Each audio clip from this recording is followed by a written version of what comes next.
Hello and welcome to this video tutorial where I'm going to quickly walk you through the process of setting up an AlertPay account. Now, AlertPay have just recently changed their name to Payza, so just be aware of that, as that's something just recently that's happened, and the sign-up process is a little bit different now. So the good thing is I'm going to walk you through that process just so you know exactly what to do. Now, below this video you will see there will be a link that you can click on to come over and sign up now. Now, I trust that you've already set up a Solid Trust Pay account, which is another payment processor that we use. Just in case you can't get access or something to one of your accounts, it's just wise to have two payment processors always available to you. Now, as you'll see here, we're going to go through and select our country. By default, this should be selected wherever you are. So at the moment, I'm in Australia. You can see here it's already by default that's selected, and you'll then need to choose whichever account that you're wanting to start. So I recommend that you either start with a personal pro account or a business account, and that's totally up to you. Obviously you need to have a business if you're going to start one of those.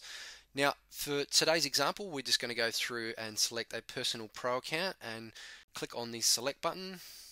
Now, what we're going to do is go through and fill out all of this information, very similar to Solid Trust Pay. You want to make sure that you've filled it in all correctly. Okay, once we've finished the information there, entering that, we will click on next step. The next step will just ask us for some email information, and remember, always use your Gmail account now with these accounts that you are creating.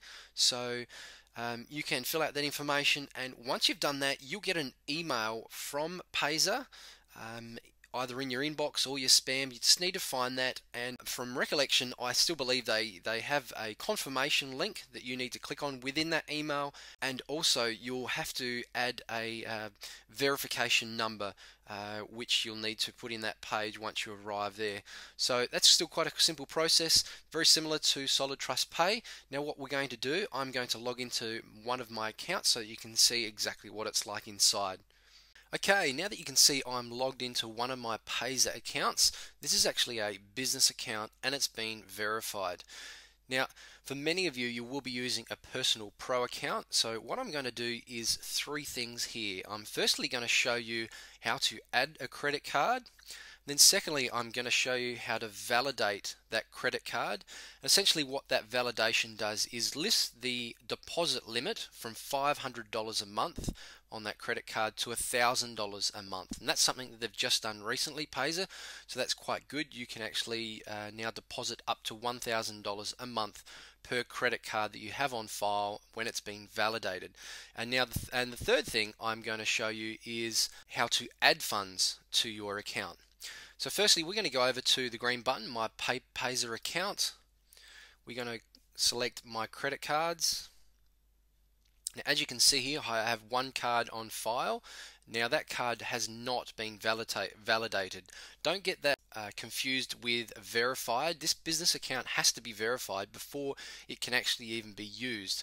However, each time that I add a credit card, it needs to be validated, that particular card. So firstly, we're going to go to credit card summary and add.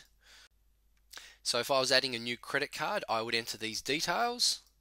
I would enter my first name, the card holder name, expiry date, the CVV, that's the 3 digits, the numbers that are on the back of the card. Then I would click next. Once I've clicked next, I will confirm that. And now the way that we then validate that card is we come back to manage credit cards. Once you've added a credit card, you'll see it such as this card here sitting in the file. Now to validate, what we're going to do is click validate card. I'm going to validate my credit card here by charge. We can do it one of two ways, by charge or by authorization. This way, by charge, is much easier. They'll perform a small charge on that particular credit card that I'm trying to validate, and then once that small charge has been validated, on my statement I'll see a particular number which I need to come back and enter within my Payza account. They will then credit my account with that small amount, and we're only talking of something of $2 or less. So I'm going to go the easy option and validate my credit card by charge. Yes, this is the credit card on file with my billing address. A refunded charge of between $1 to $2 will be made to my credit card. So I'm going to select this box and check next.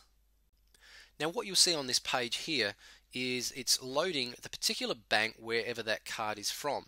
And this card of mine's actually from an Australian bank called Commonwealth. So it's processing now, contacting the bank, and it's wanting me then to validate my information. It's already done that with my bank. You may have to enter some information there when you get to your bank. And as you'll see here, an amount between $1 to $2 was charged on the particular date that I've tried to validate.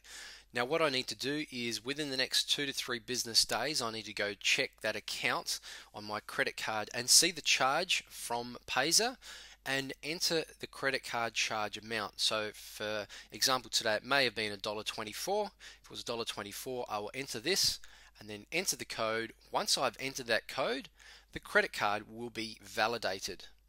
Okay, so what I'm going to do is come back and now show you how to add funds. So what I'll do is I'll select add funds at the top here on the top right.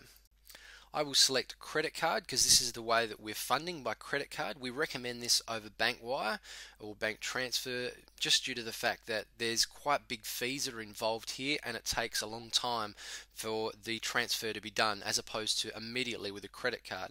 So I'll select credit card. I will select the card that's on file. So this is a card that I have on file. I'll select the amount. For example, today we'll do $100. I can enter any details if I wish. And now they do take Visa and MasterCard. All I would do is click Next. And as you'll see, I've just received notification that at the moment I've reached my limit of $500, which I've already used or deposited within my account. However, you will go to the confirmation page here where you'll confirm that and then complete the transfer into your account. Now those funds of $100 would be sitting in your account immediately and you can deposit up to $500 in the month until that particular credit card is validated and lifting the limit then to $1,000 in the month. So just to recap on today, I'm going to go back to the home page. What we've done is we've shown you how to set up a Payza account, a new account, whether that be a personal pro account or a business.